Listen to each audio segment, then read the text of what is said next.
SVC Aditya Ram movies தயாரிப்பில் சங்கர் இயக்கத்தில் ராம் சரண் நடிக்கும் கேம் சேஞ்சர் ஜனவரி 10 முதல். தொடர் விடுமுறை காரணமாக நீலகிரி மாவட்டம் கோடநாடு காட்சிமுனையில் குவிந்த சுற்றுலா பயணிகள் அப்பகுதியில் உள்ள ராக் பில்லர், மலைமுகடுகளில் இருந்து வரும் அருவிகள் ஆகியவற்றை கண்டு ரசித்தனர். இது தொடர்பாக அங்கு குவிந்த சுற்றுலா பயணிகள் அளித்த பேட்டியினை தற்போது பார்க்கலாம். நான் கோயம்புத்தூர்லேருந்து க்ளோசஸ்ட்டாக இருக்கணும், அதே சமயம் ரொம்ப ரிலாக்ஸ்டாக இருக்கணும்னு ஒரு பிளேஸை சூஸ் பண்ணலாம்னு நினச்சோம். அப்போ தான் கோத்தகிரி இந்த கொடநாடு சர்க்கிள் எங்களுக்கு தெரிஞ்சது.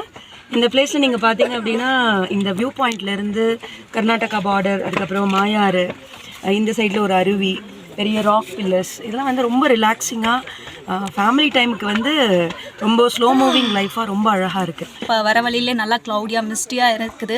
ஸோ வர வழியில் பார்த்திங்கன்னா அனிமல் சைட்ஸ் வந்து நல்லா வியூ பண்ணலாம். இப்போ அதே மாதிரி இப்போ கொடநாடு வியூ பாயிண்ட்டில் இருக்கும். ஸோ இந்த சைட் பார்த்திங்கன்னா எல்லா ஒரு ஸ்மால் வில்லேஜ்லேருந்து இந்த வியூ நம்மளுக்கு நல்லாவே கவர் ஆகுது. சைடில் பார்த்திங்கன்னா ஒரு பியூட்டிஃபுல்லான ஒரு ராக் பில்லர் இருக்குது. அது கீழே பார்த்திங்கன்னா ஒரு ஃபால்ஸ் முதற்கொண்டு கவர் ஆகுது. இது குறித்த கூடுதல் விவரங்களோடு இணைகிறார் நமது செய்தியாளர் நந்தகுமார். வணக்கம் நந்தகுமார், மேலும் விவரம்.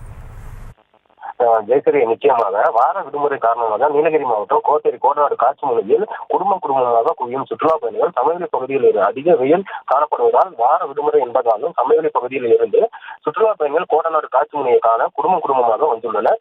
அப்பகுதியில் உள்ள ராக் பில்லர் மற்றும் மலைமோர்களில் இருந்து வரும் அருவி, தெங்குமரடா காட்சி மற்றும் கர்நாடகா ஆகிய பகுதிகளை கோடநாடு பகுதியில் இருந்து கண்டு ரசித்து வருகின்றனர். மேலும் புகைப்படம் மற்றும் செல்ஃபி எடுத்து சுற்றுலா பயணிகள் மகிழ்ச்சி அடைந்து வராங்க. ஜெயசரி,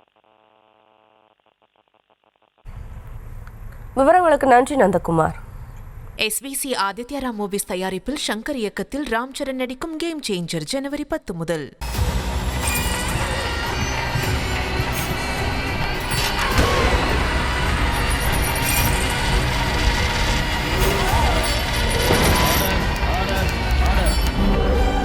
நிகழ்தகவு குற்றங்களின் மறுபரிமாணம் நாள்தோறும் இரவு 10 மணிக்கு இணைந்திருங்கள் நமது நியூஸ் தமிழ் தொலைக்காட்சியோடு.